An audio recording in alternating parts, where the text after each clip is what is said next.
Thank you very much for your introduction and thanks for inviting me here. It's my great pleasure to be here to tell you a little bit about our research about cosmic feedback in the universe. And when I say it's my great pleasure to be here, I really mean it because I think it's really, there's maybe only a few places on the Earth where we can still have this face-to-face meeting with real people, okay? Yeah, so, and actually I just moved back to Taiwan from the US in early January. So I think in retrospect, it's probably one of the best decisions I've ever made. Okay, so let's start. So one of the biggest questions in astrophysics is trying to understand the formation of structures, ranging from large-scale structure to clusters of galaxies and to galaxies. And here are some synthetic images made from cosmological hydrodynamic simulations. And nowadays we know that these kind of simulations really have provided a lot of insights into the formation processes of all of these structures, ranging from different physical scales. And as you can see nowadays, they can really reproduce the observable properties of clusters and galaxies very well. And one of the critical ingredients for success that's learned from this simulation is feedback. That is energy injections from stars and supermassive black holes in the universe. And feedback can do many things. So this figure just illustrates one of them. So here I'm showing the relative number of objects on the y-axis and the masses of objects on the x-axis. And you can see that the blue color is the simulation prediction of the number of dark matter halos. And the purple line here shows the number of galaxies that's observed. So the fact that these two curves do not have a similar shape means that there's a suppression of star formation rate both on the lower mass end and higher mass end. On the lower mass end, it's believed that the suppression of star formation comes from these kind of galactic winds that's driven by starbursts within galaxies. So this is a very beautiful image of the nearby starburst galaxy M82. And what you're seeing here is the large-scale galactic wind that can expel the gas away from the disk and reduce the amount of star formation near the galactic plane. And on the scale of our own Milky Way Galaxy, we also observed some feedback processes, such as the Fermi Bubbles. So the Fermi Bubbles are two giant gamma ray bubbles observed by the Fermi Gamma Ray Space Telescope in 2010. And because they are nearly symmetric about the galactic center, so we think that they originate from some powerful energetic outbursts that happened at the galactic center sometime in the past. And on the scales of very massive galaxy clusters, we think that the suppression of star formation rate near the galactic center is suppressed by the jets feedback from the central supermassive black hole. And this image here is the X-ray image of the famous Perseus Cluster. And what you're seeing here is the gas within the clusters that's being disturbed by the supermassive black hole jets. And these AGN jets can inflate bubbles or the X-ray cavities. And these bubbles contain a lot of energy. So they can be used to heat the intra-cluster medium and also push the gas away from the center and reduce the amount of star formation and cold gas formation near the galactic center, cluster center. All right, so here are all the feedback processes across different mass scales. And one thing I would like to take away from my talk is that for all of these feedback processes, actually the effects of cosmic rays are very, very important. In particular, I will discuss later, actually the customary transport processes, which refers to how they propagate within galaxies and clusters, are a really critical ingredient in terms of our understanding about the feedback processes in galaxies and clusters. So over the past few years, I've been working on numerical simulations and tried to study the effects of cosmic rays on feedback processes on different mass scales, ranging from cluster scale all the way to dwarf galaxies. And here are just some of the references. And so today I'm going to just highlight some of the interesting results that's gained from these works. So here's the outline of my talk today. So in the introduction, I will summarize the basic properties of cosmic rays that's observed within our Milky Way Galaxy. And then I'll describe what are the cosmic ray transport processes and how we can model them within numerical simulations. And then for the main part of my talk, I'll discuss the effects of cosmic rays on various feedback processes, ranging from AGN feedback in clusters, and formation of Fermi Bubbles, and the launching of galactic winds. And then I'll provide a summary toward the end of the talk. All right, so cosmic rays, although they didn't receive much attention until recently, they have always been a non-negligible component in galaxies and clusters. In particular, we can observe them by their non-thermal emission that they produce. For example, cosmic protons can produce non-thermal emission via hydrodynamic processes by colliding with thermal nuclei. And cosmic electrons can shine due to Ewing-Thomson, Redstrom, and synchrotron radiation. And here are some images of the gamma ray radiation from the Milky Way and the radio image of the Coma cluster. And they're both produced by cosmic protons. And also, the cluster radio angle is actually coming from cosmic electrons. All right. So for galaxies and clusters, actually the physical origin of cosmic rays and the dynamical importance of cosmic rays are actually quite different. On the galaxy scale, we know that the cosmic rays are mainly accelerated by supernova explosions. And by observational constraints, we know that the cosmic pressure divided by the thermal pressure is roughly 1. So we know that within our Milky Way galaxy, actually the cosmic rays are dynamically important. And the dynamical importance of cosmic rays is even more compelling if you look at the starburst galaxy in H2, in which the cosmic pressure actually is almost 100 times bigger than the cosmic pressure within our own Milky Way galaxy.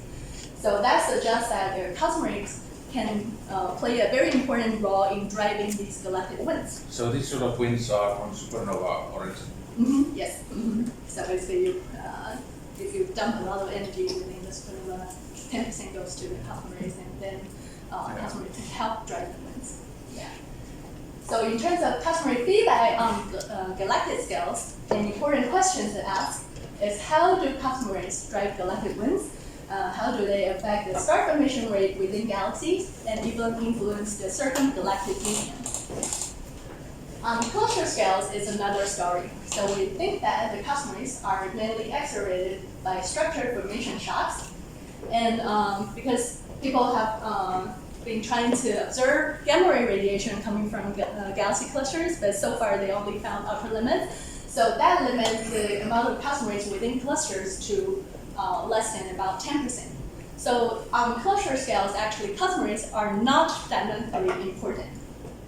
However, we know that for a subset of clusters, actually the central cooling time is very short. So these are the so-called cool core clusters. And for those cool core clusters, the jet feedback coming from the supermassive black holes are very important. And for these AGN jets, the composition of the jets is still largely unknown. And it's possible that cosmic rays can still be energetically dominant within the AGN jets. So in terms of cosmic ray feedback in clusters, one of the questions important question is how do cosmic rays affect AGN feedback in the cluster cores? So before we go on and answer these important questions in terms of cosmic ray feedback in galaxies and clusters, let me just first summarize some basic properties of cosmic rays within our Milky Way galaxy. So on the left-hand side, I'm showing you the cosmic ray spectrum that's measured from the Earth within our Milky Way galaxy.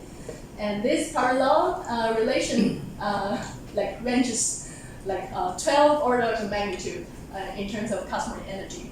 Okay? So this is really one of the best measured parallel relationship in the universe. So here are some basic properties of the cosmic ray particles that we received on Earth. So they are mostly protons with the proton to electron ratio about 50 to 100. And the cosmic energy density is about 1 eV per cubic centimeter, which is in equipartition with the magnetic energy, radiation energy, and thermal energy. And this amount of cosmic energy requires about, on average, 10% of the mechanical energy from supernova explosions. And the average energy of the cosmic rays within the galaxy is around 3 GeV. And we can also estimate the confinement time for these cosmic rays, and that's about 20 million years. And note that this confinement timescale is actually longer than the light crossing time, meaning that the cosmic rays do not just leave the galaxy with the speed of light, but instead they are confined within the galaxy, partially due to interaction with the galactic magnetic field. And the confinement picture is further supported by the fact that the incoming direction of the cosmic particles are observed to be very isotropic. And therefore, we think that these cosmic rays are very well scattered by magnetic field. And with the average mean free path of about 1 parsec or so. So in general, we think that cosmic rays are confined by magnetic field structures within the galaxy, and they don't just escape the galaxy with the speed of light, but instead their propagation speed is much suppressed compared to the speed of light. So how exactly do these cosmic rays interact with the galactic magnetic field? So the first thing, yeah. Or is are there you a according question? to the expression and it's interesting such that is it like scattering because of randomness in the galactic magnetic field, or? Yeah, I will mention it in the slide. Yeah. Right. So the first thing to realize is that with magnetic field, within any magnetized medium, the cosmic rays will gyrate around these magnetic field lines. And the gyro radius of these GeV particles is typically much smaller, many orders of magnitude smaller than the size of galaxies. So there are two consequences because of that. First of all, the transport processes will be anisotropic, meaning that now the cosmic rays can preferentially propagate along magnetic field lines, whereas the particular transport should be much suppressed. And another consequence is that now the transport speed of cosmic rays along magnetic field lines will be governed by plasma physics that happen on the microscopic scales near the particle gyro radius. So let me now go a little bit deeper to explain what exactly happened on the microscopic scale that determines the transport speed of cosmic rays. So that is the so-called self-confinement picture of cosmic transport. So in a nutshell, the cosmic rays can interact with plasma waves in a magnetized medium via the so-called gyroresonance scattering. And when the gyroresonance scattering condition is met, meaning that when the wavelength of the plasma wave is comparable to the particle gyro radius, then the cosmic rays will feel a steady Lorentz force, and therefore they can then transfer their momentum and energy to the plasma waves. All right, so now consider a group of cosmic rays. So when the group of cosmic rays, when their cosmic ray distribution is anisotropic, and when they both, as a group, travel with a speed that's larger than the L-band speed, then there will be a net energy transfer to the plasma waves such that the waves will be excited. And then the amplified waves will in turn scatter the cosmic rays and limit its transport speed. So in a situation of marginal stability, the overall cosmic ray transport speed will be just the L-band speed. All right, so the process I just described is called cosmic ray streaming. And essentially, the cosmic ray streaming speed is typically just the L-band speed. And in some certain conditions, actually, the cosmic rays can even transport greater than the L-band speed. And that's when the waves are damped. And the damping of waves and the effect can be more easily understood if you look at these two pictures. So on the left-hand side, you have a very bumpy road, which will substantially limit the transport speed of this car. And on the right-hand side, because now the perturbation is much smoothed out, and therefore this racing car can now stream very fast. So this is exactly the situation of wave damping and the effect of wave damping on the streaming speed. All right, so now we know how cosmic rays propagate in a magnetized medium, and because they are very efficiently scattered by magnetic fields, and also because of the small mean free path, so we can model cosmic rays as a second fluid and try to solve their propagation using a set of cosmic ray image speed equations. So these customary MHD equations look very similar to normal MHD equations, but just with a few extra terms describing the evolution of cosmic rays and also the coupling between the cosmic rays and the thermal gas. So here are some of the equations involving the customary MHD equations. So first of all, the cosmic rays can stream down their pressure gradient with the outlet speed. So here is an expression for the streaming speed. And here's the Euler equation, but just with an additional term due to the momentum transfer via the pressure gradient of the cosmic ray. And in addition to the normal gas internal energy equation, we also have an additional equation describing the evolution for cosmic energy density. And on the right-hand side, we also have a flux term due to switch streaming. And if you have additional cosmic diffusion, you can put that term here too. And finally, very importantly, there's a heating term due to cosmic streaming.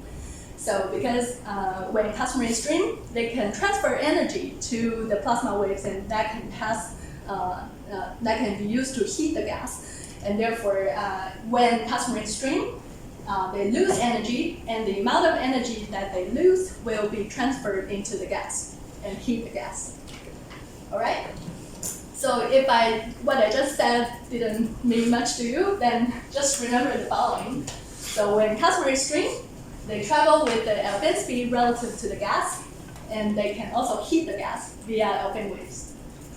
All right, so now we have a framework to model cosmic rays in numerical simulations, and now we can apply them to study the feedback processes in the universe. Okay. Is this like a multi-fluid simulation? Sort of, yeah. So we have two fluids so far. So one for the thermal gases and one fluid for the cosmic rays. Okay. Yes. Right, so now let's apply this framework to study the feedback processes in the universe. So let's start with AGN feedback in clusters. So here's the X-ray image of the Perseus Cluster again. And what you're seeing is the X-ray radiation coming from the intra-cluster medium via brightron emission. And when they radiate, they lose energy and cool. So this process is called radiative cooling.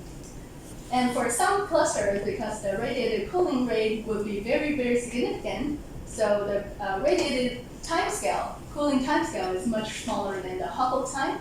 So these are the so-called cool core clusters.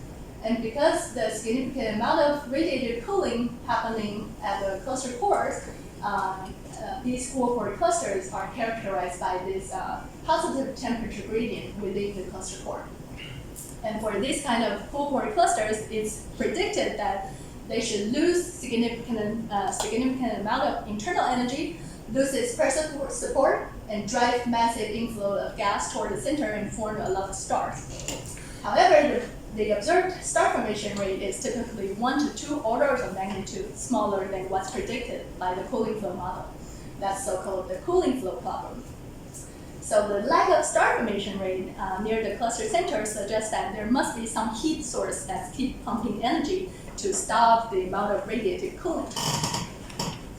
And the most promising heating mechanism is the feedback from the central supermassive black hole.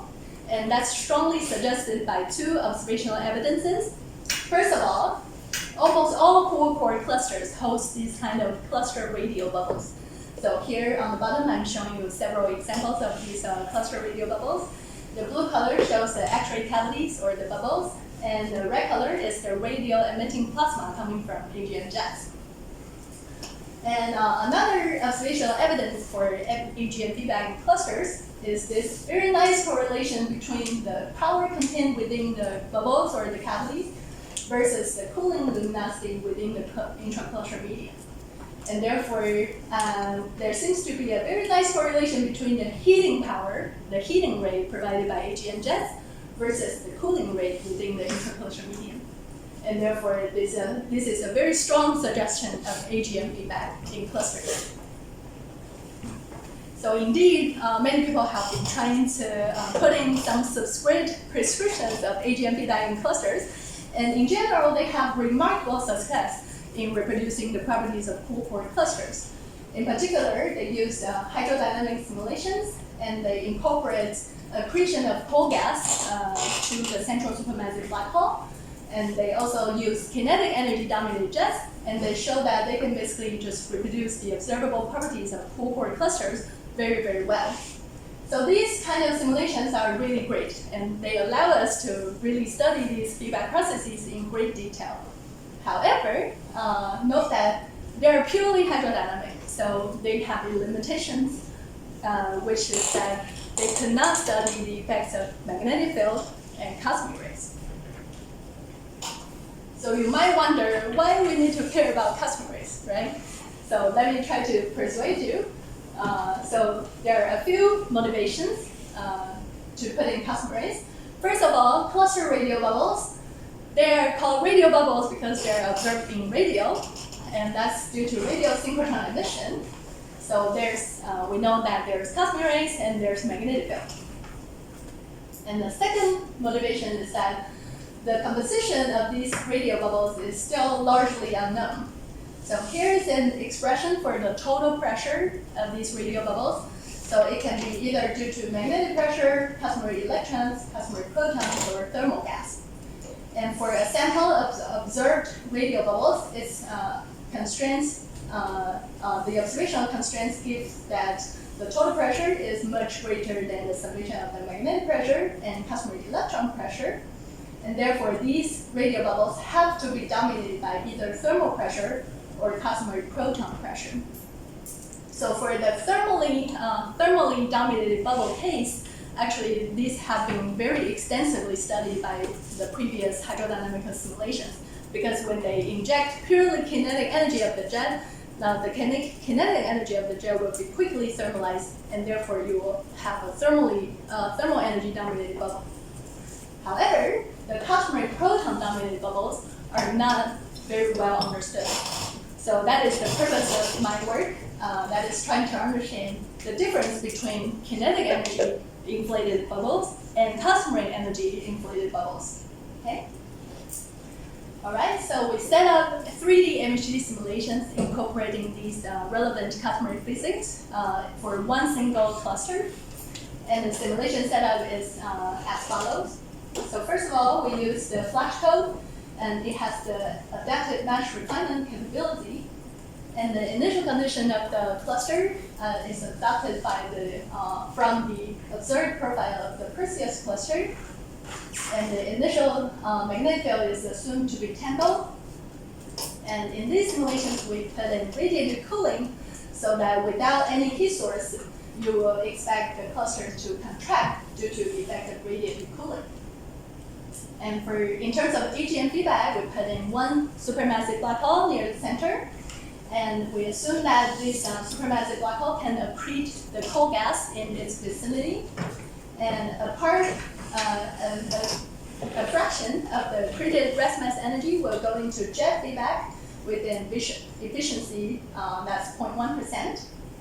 And different from previous work, which always injected energy with purely kinetic energy, now we want to study cosmary dominated jets. So we put in 90% of the energy into cosmaries and only 10% in terms of kinetic energy. And finally, we put in a small angle jet precession just to generate some random motions to mimic turbulence in real clusters. And later, I'll show you some results from two of the simulations that we ran. One with streaming and one without the customary streaming effect. All right, so here's a result for the simulation without streaming. So when I say the simulation is without streaming, it means that there's no relative motion between the customaries and the thermal gas. So basically, the customaries just move around with the thermal gas with no relative motions. And also, there's no customary heat return in this simulation. So on the left-hand side, I'm showing just a movie of the evolution of the customary energy density within the simulation. And so for this simulation, there's no heating provided by customaries. And also, within the bubbles, it's mainly contained with the customary energy.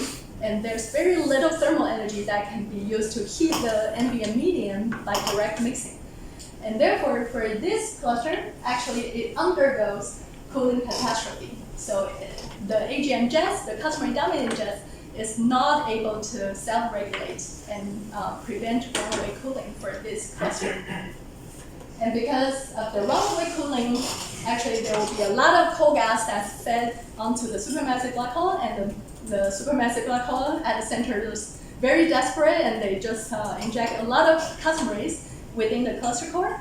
And therefore, for this simulation, the Customary pressure to thermal pressure at the end of the simulation is greater than 50%, which actually violates the upper limit provided by gamma ray observations.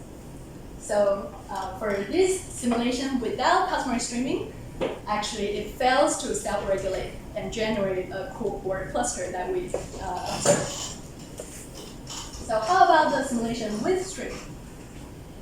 So here I'm just showing you the end results, comparing the simulation without streaming and with streaming.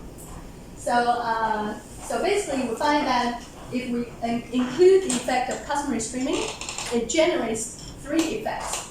So first of all, because now Customaries can have some relative velocity, that is the Alpine speed relative to the thermal gas.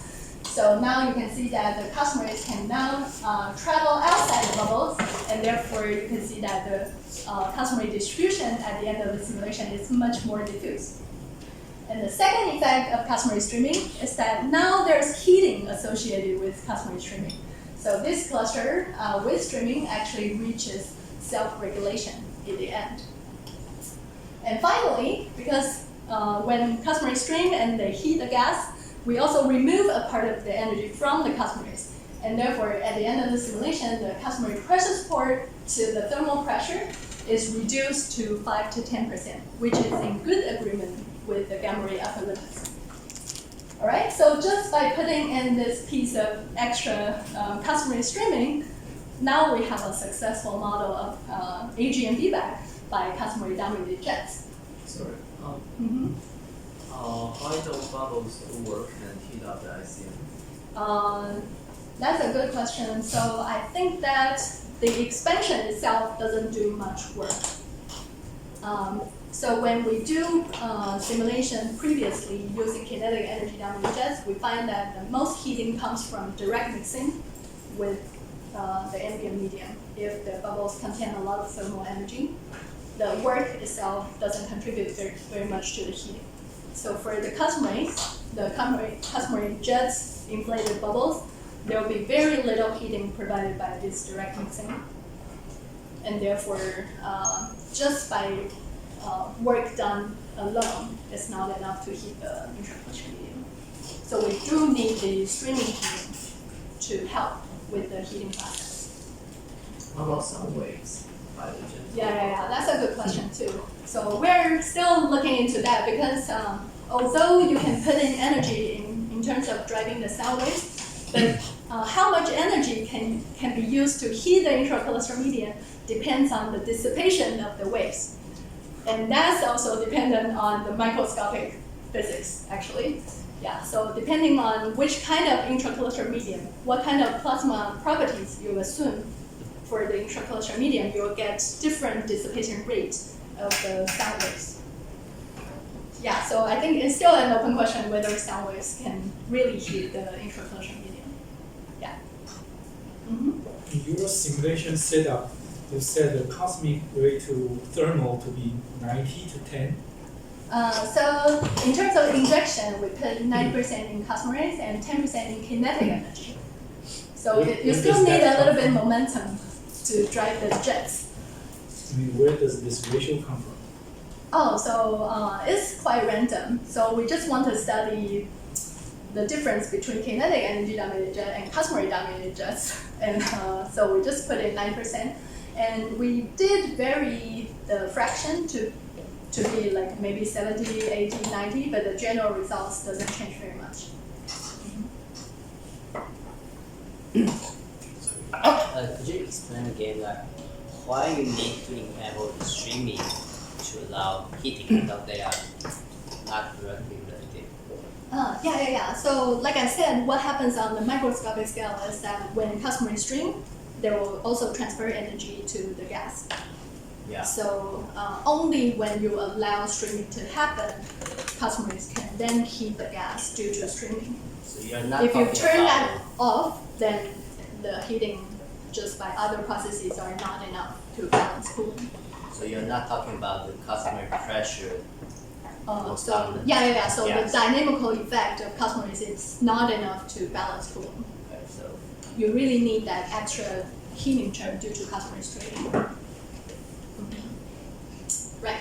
So I think this is really a very dramatic example of how the physics that happen on microscopic scale can influence the macroscopic properties of galaxy clusters. And now, because we now know that in terms of preventing runaway cooling and solving the cooling flow problem, actually kinetic energy of the jet can work, and customary jets can also work, but they do create some significant differences in terms of other aspects. For example, the customary jet inflated bubbles tend to be fatter. So here I'm just showing you the density distribution for kinetic jet inflated bubbles and customary jet inflated bubbles.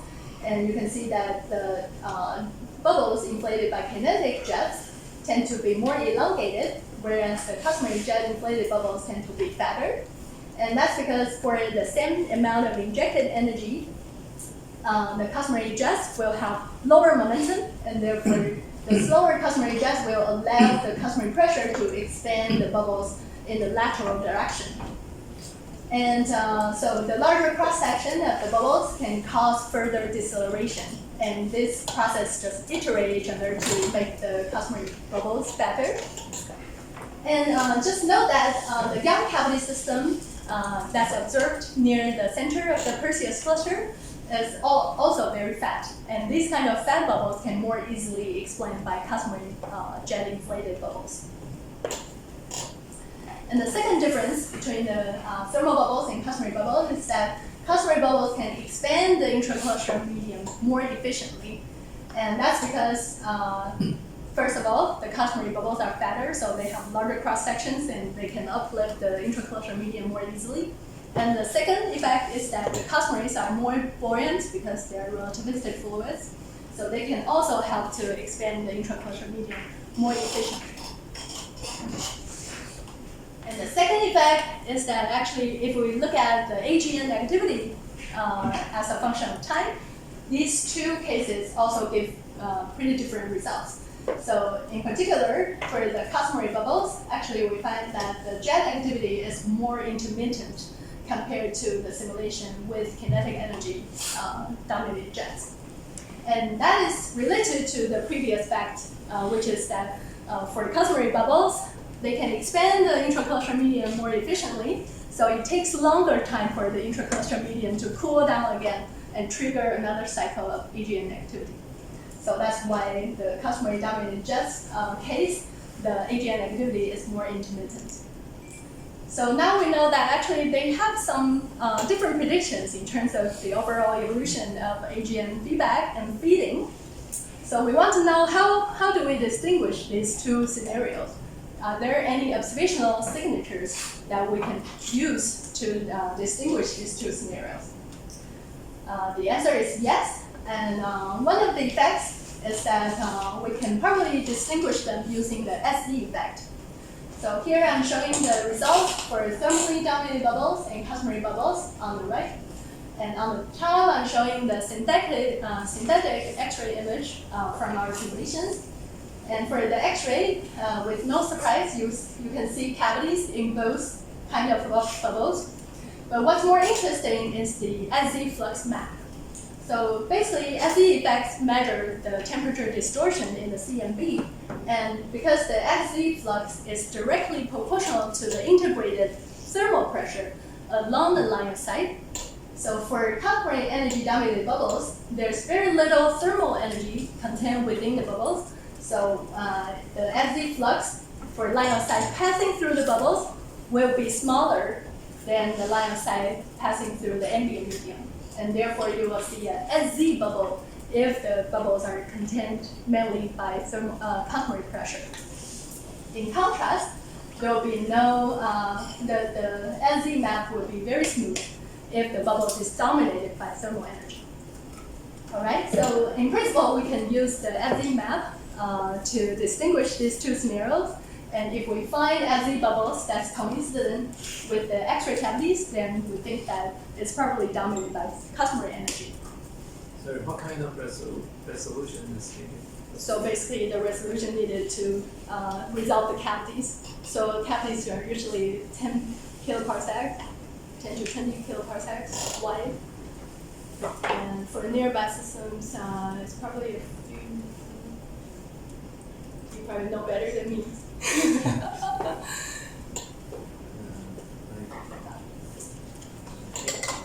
That's very difficult. Huh?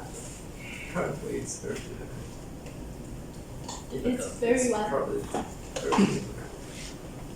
Sorry, I cannot hear you very clearly. I think if it's feasible, I will be feasible. very excited. Okay. It's a few hours second. And just the size of the galaxy, right? So the same size with the size of the galaxy. Galaxy, yeah. If we can resolve galaxy, maybe in principle. And maybe the question is, so what is the contrast of those features? Right. I will mention that in 2 slides.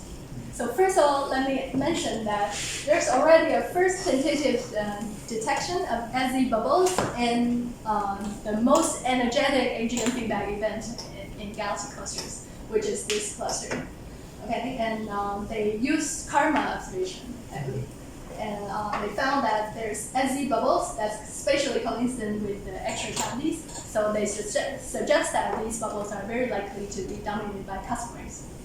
So in the future, I think it's very promising to use high resolution, high sensitivity SZ observations to try to provide constraints on the bubble composition. And in particular, we predict that we should see about 5 to 10% depression in SZ flux for customary energy dominated bubbles. All right, so I want to chat with the ALMA experts here to see if we can maybe do an ALMA proposal on this subject. All right. So now let's switch gear a little bit to talk about the effects of customaries on the formation of the Fermi bubbles. So like I said earlier, the Fermi bubbles are 2 giant gamma ray bubbles extending 50 degrees above and below the galactic center, and it's revealed by the Fermi Gamma Ray Space Telescope in 2010. And because of its proximity, we can really study them in great detail and try to understand various processes that happen in our Milky Way Galaxy and other galaxies, ranging from cosmic transport, galactic magnetic field, galactic center activity, and starburst winds or AGN jets. And the vicinity of the Fermi bubbles have been observed via multi-wavelength observations, including gamma ray, X-ray, microwave, and polarization.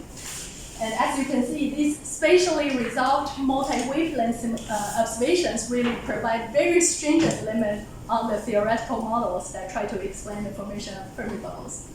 And in fact, since it was discovered in 2010, many theoretical models have been proposed. And however, it's actually quite challenging for any of the theoretical models to reproduce all the key observable features of the Fermi bubbles.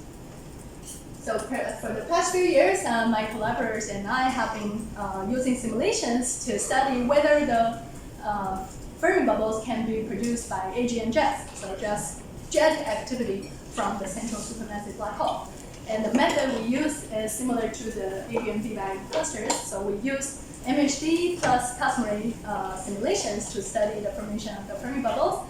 And the basic conclusion from our study is that actually the AGN jet scenario is broadly consistent with the multi-wavelength observation, including we can reproduce the morphology of the Fermi bubbles, we can reproduce the gamma ray spectrum, microwave spectrum, and the polarization properties of the Fermi bubbles.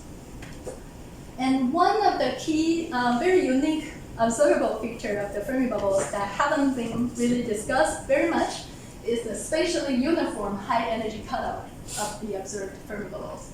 So here I'm showing you the observed gamma ray spectrum of the south bubble. Here the different colors corresponds to the observed gamma ray spectra at different latitude bins. So you can see that the spectrum is well fit by a power law plus an exponential cutoff at around a cutoff energy around 100 GeV. And one particular very unique feature is that these gamma ray spectra is almost latitude independent. So in overall speaking, this high energy cutoff is likely inferring that the Fermi bubbles is leptonic, meaning that the gamma ray radiation is mainly produced by cosmary electrons, because cosmary electrons tend to lose energy very quickly. So this high energy cutoff could be produced by cooling of cosmary electrons due to synchrotron or inverse Compton cooling. However, even for the leptonic model, it's not very obvious why the gamma ray spectrum should be latitude independent. So in order to study the formation and evolution of the Fermi bubble spectrum, I implemented a new module in Flash, which is called MHD plus Customary Spec. So by its name, you know that now this new module can simulate the cosmary spectrum on the fly during the simulation. So previously, we've been only able to follow the cosmaries as a single fluid, but now we can actually study cosmaries with different energy bands and study the evolution of the overall cosmic spectrum. So we apply this code to study the formation of the Fermi bubbles.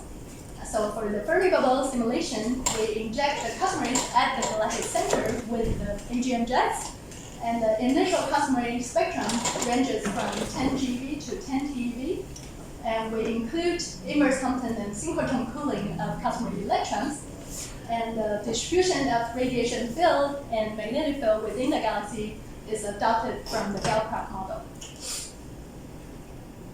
And here's the simulated spectrum of our simulated Fermi bubbles. So as you can see, these different curves of different colors again represents the spectrum at different latitude band. And the gray area represents the observed limits. So as you can see, actually our simulated gamma ray spectra reproduce the observed spectra quite well. And in particular, we found that our simulated spectra also have this high energy cutoff at around 100 GeV, and it's almost latitude independent. So we can further understand this result by looking at the following map. So this is a map of the distribution of the maximum energy of the cosmary spectrum.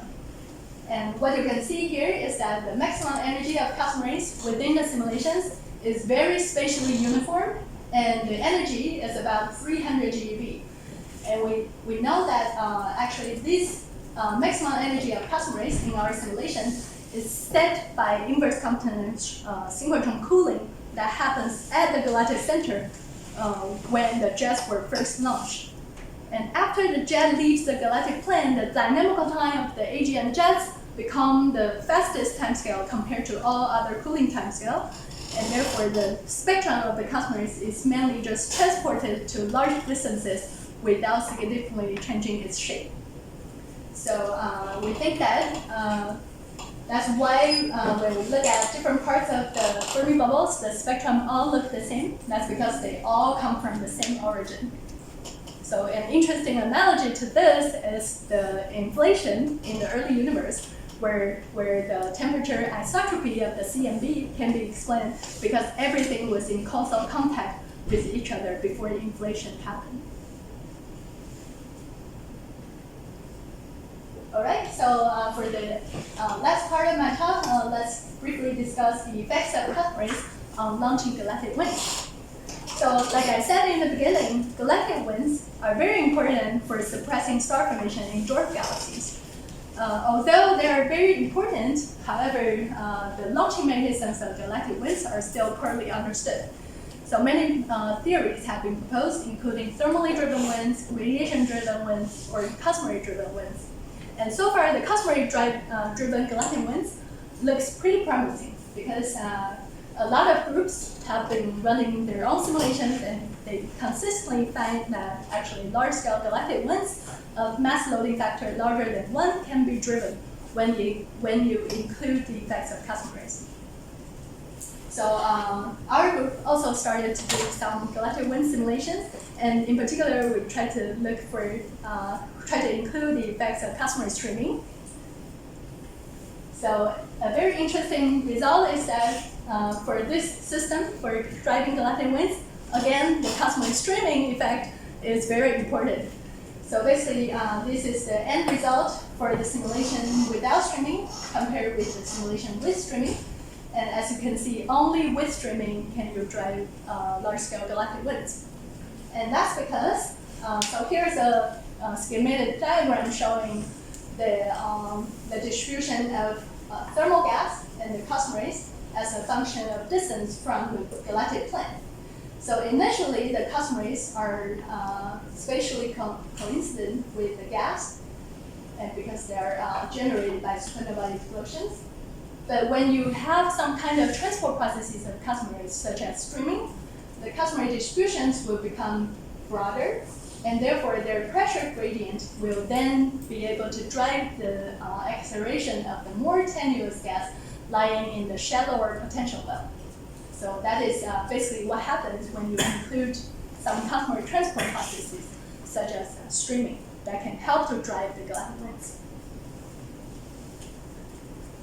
And a critical result from this simulation is also that the results of, for example, the mass loading factor of the winds and the star formation within the galaxies are both very sensitive to the cosmary streaming speed. So for this simulation, we varied an F factor, which is defined to be the boosting factor between the cosmary transport speed and the F-band speed. And as you can see, for larger F, actually we find that the mass loading factor and the star formation rate are both boosted by changing this F factor. So we think that the streaming speed is really, really important. And so for this simulation, we only include this F factor as a constant across the simulation domain. But in reality, this F factor, the streaming speed, should really depend on the local gas properties and also on the detailed processes that happen on microscopic scale, for example, the wave damping mechanisms. So in the future, we plan to just really study this microscopic physics in more detail and try to understand their impact on the large-scale properties of galactic winds and the galaxies, and maybe try to use observations to then constrain these microphysics.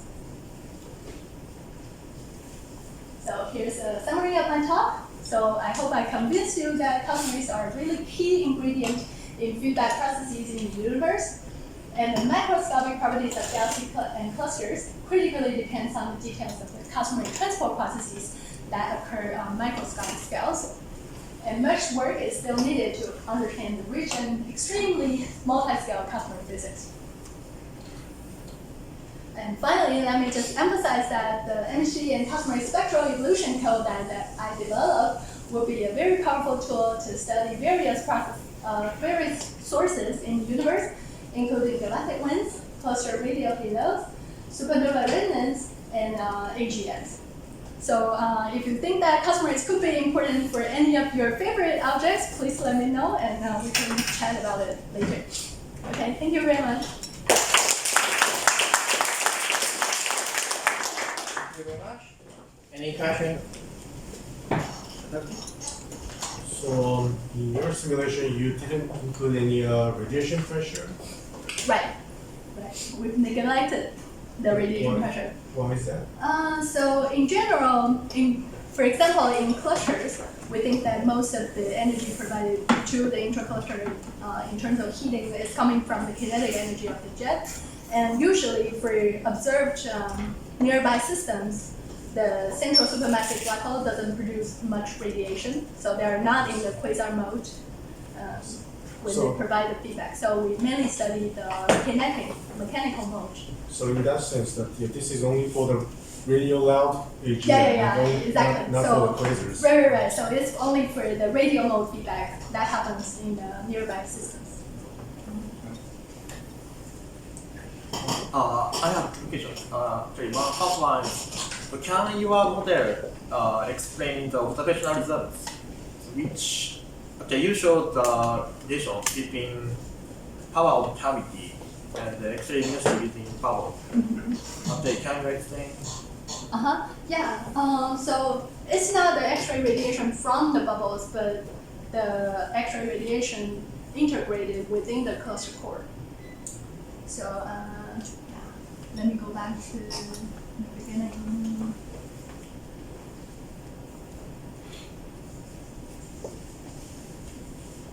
You are talking about this correlation, right? Yeah. So here, the y-axis is the power contained within the cavities. So that basically measures the jet power.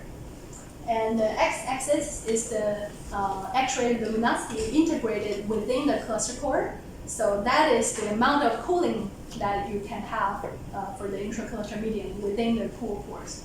So in other words, the y-axis is the heating rate of the AGN jets, and the x-axis is the cooling rate of the intracluster medium. So this observed correlation suggests that this central supermassive black hole seems to know just how much energy to output in order to compensate the radiative cooling within the cool core clusters. So it's still a mystery why this correlation is very good.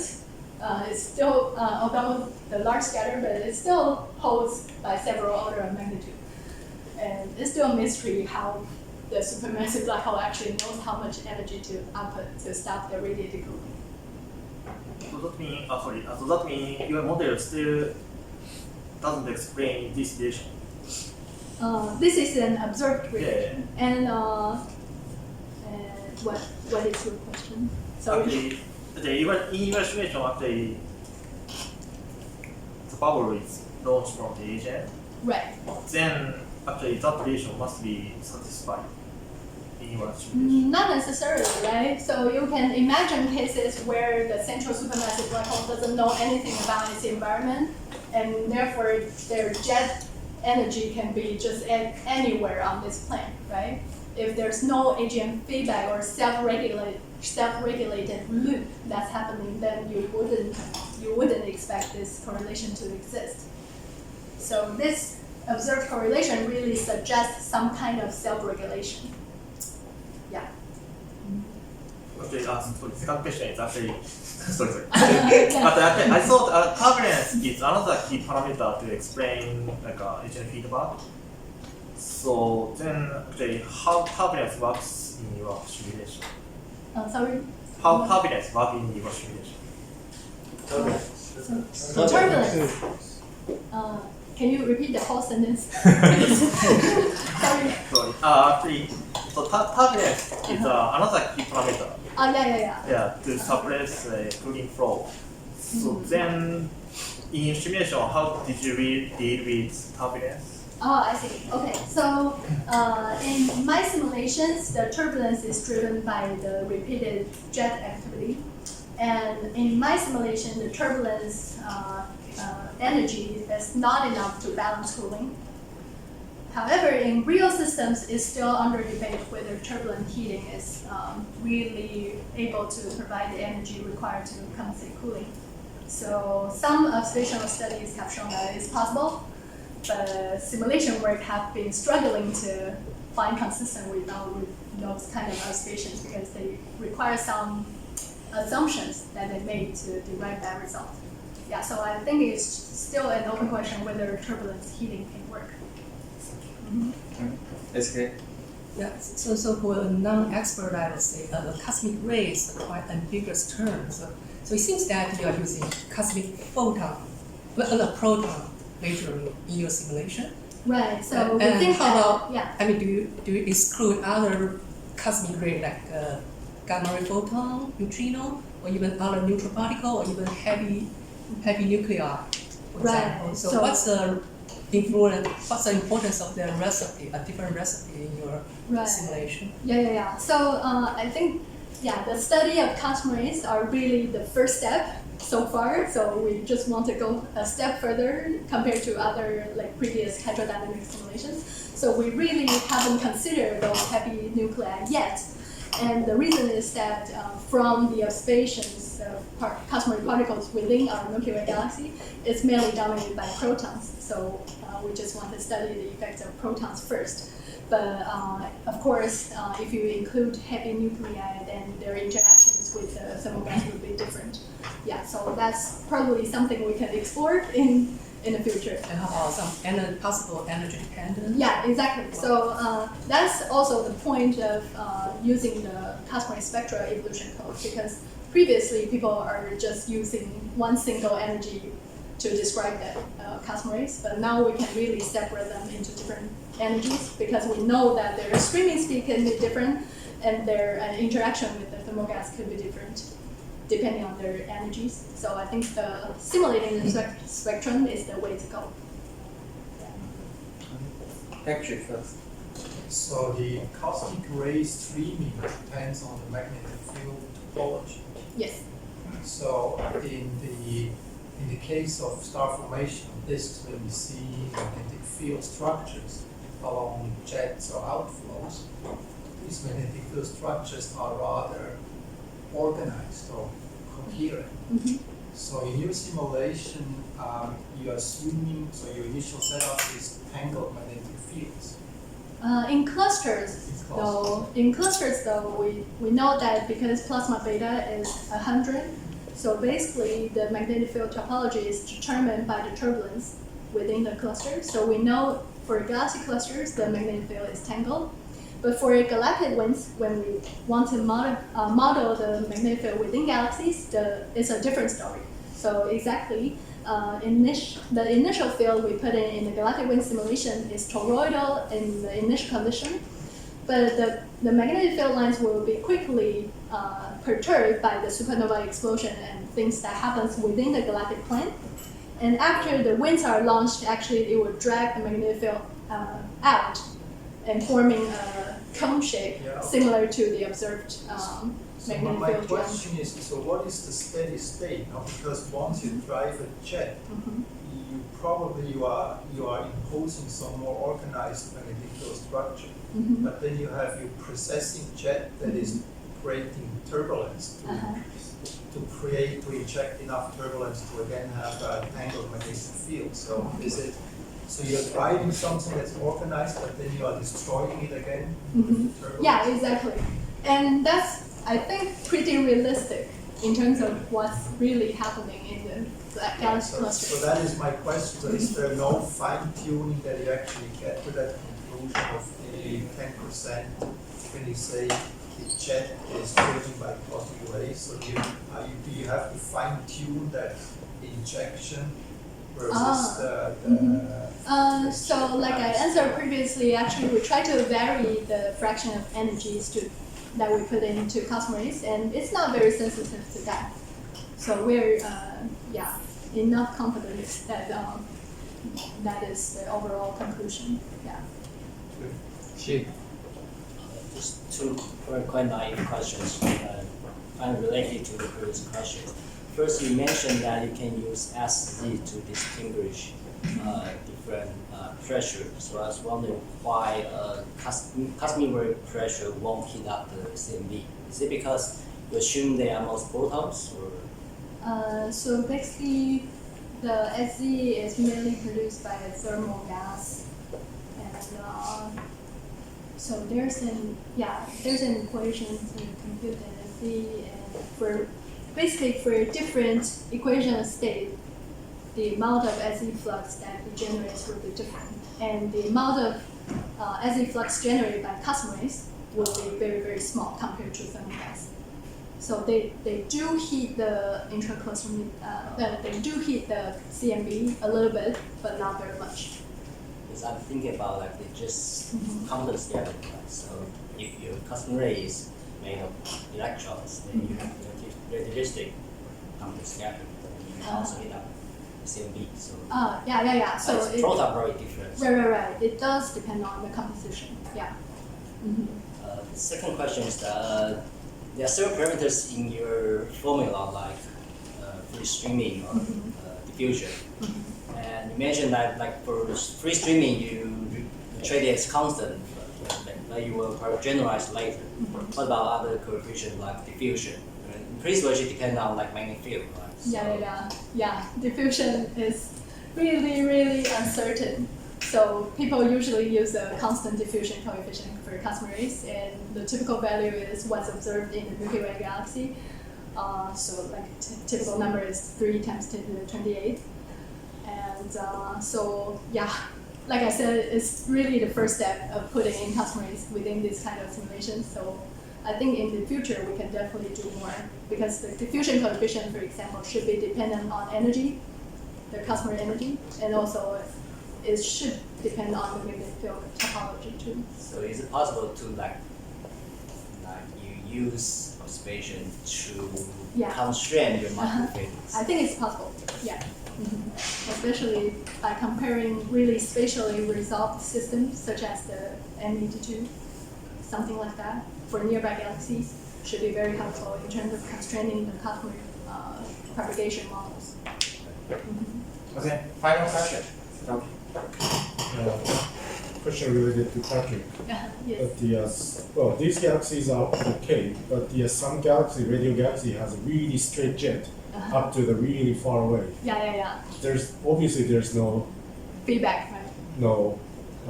precision. So in that case, Right. So the precession is just to make the initial condition not so symmetric. Yeah, because we didn't put in existing turbulence in the initial condition, so we just want to randomize the gas velocities. one more quick question. Right. Yeah, for the nearby M82 simulation, the cosmic ray usually too powerful that the molecular gas destroyed by the cosmic ray. But we often see the bubbles, molecular bubbles, or molecular pillar, or those kind of things. Can that kind of thing simulate? It's possible. Yeah. Okay, that's up. So let's thank Karen again.